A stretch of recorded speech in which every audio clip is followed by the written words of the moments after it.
헌재가 윤 대통령 측의 요청을 받아들여 추가 증인 신문을 이번 주에도 이어갑니다. 목요일에는 윤 대통령 내란 혐의 첫 형사재판도 시작되는데요. 자세한 내용은 취재기자 연결해서 들어보겠습니다. 이채연 기자 전해주시죠. 네, 헌재는 오는 화요일 9차 변론에선 증거조사와 양측 입장을 정리하고 목요일 10차 변론에선 추가 증인 신문을 이어갑니다. 특히 목요일 오후 2시부터는 한덕수 국무총리, 홍장원 전 국정원 1차장, 조지호 경찰청장 등 새로 채택된 증인 3명에 대한 신문이 진행되는데요. 한 총리와 홍 전 차장 모두 대통령 측 증인으로 대통령 측은 한 총리를 대상으로는 계엄 당일 국무회의 전후 상황을 확인하면서 적법성을 재차 피력할 걸로 보입니다.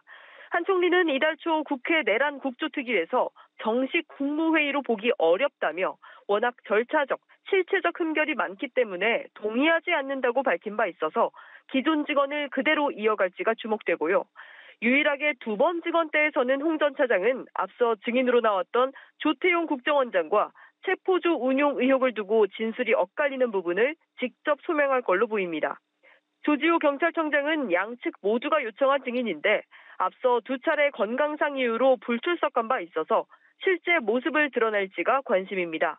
이번 주 윤 대통령의 형사재판도 시작되는데요. 목요일 서울중앙지법에선 윤 대통령 내란 우두머리 혐의 첫 공판 준비 기일이 열리는데 구속 취소 신문도 함께 진행될 예정이라 구속 취소 여부에 대한 검찰과 대통령 양측의 입장을 들을 예정입니다. 네, 지금 말씀하신 것처럼 목요일은 두 가지 재판이 겹치는 상황이기 때문에 대통령 측이 헌재 변론 날짜를 미뤄달라라고 요청을 한 상황인데요. 이 수용 여부는 언제 결정이 됩니까? 네, 헌재는 아직 입장을 밝히진 않았습니다. 시차가 있긴 하지만 20일 오전 10시엔 형사재판 첫 공판 준비 기일이, 오후 2시엔 탄핵 심판이 같은 날에 열리는 건데요.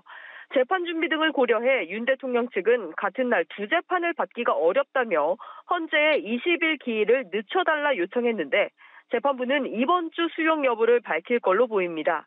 정식 공판과 달리 준비 기일엔 피고인 직접 출석 의무가 없지만 불구속 재판 필요성을 설득하기 위해 대리인단은 윤 대통령이 직접 출석할 가능성도 검토 중인 걸로 전해졌습니다.